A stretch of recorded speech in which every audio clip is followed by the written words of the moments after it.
Le soulagement de Gonçalo Quesada et du Stade Français, vainqueur de Perpignan 19-12 à Jean-Bouin à l'issue d'une rencontre assez médiocre.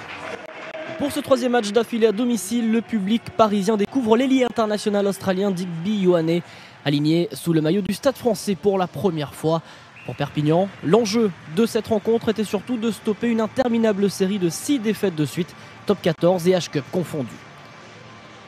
Après une entame de match clairement à l'avantage du Stade Français, il faudra tout de même attendre la 18e minute pour voir Jérôme Fiol se présenter face au poteau pour la première fois. Une pénalité à laquelle répond dans la foulée James Hook, 3 partout après 20 minutes de jeu. Paris repart à l'attaque et en supériorité numérique fait mal à la mêlée catalane. L'arbitre applique la règle, 3 fautes consécutives en mêlée égale essai de pénalité. Le Stade Français mène 10-3 dans une première mi-temps fermée. La mêlée parisienne fait pour l'instant la différence. Et puis un duel de buteurs en début de deuxième mi-temps. James Hook pour l'USAP face à Jérôme Fiol pour le Stade Français. Les Parisiens mènent 19-9. À l'heure de jeu, une accumulation de fautes et de pénalités qui n'amuse pas franchement un Pierre Abadan, victime des combats dans les rucks.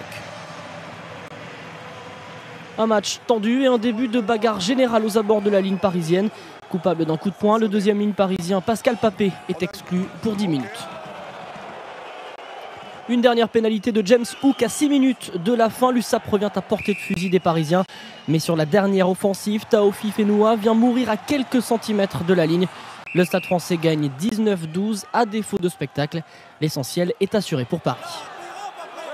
C'est sûr que les deux, on a eu des temps forts, nous plutôt en première mi-temps, eux plutôt en deuxième. C'était un match serré, encore une fois avec beaucoup de pression, beaucoup d'enjeux.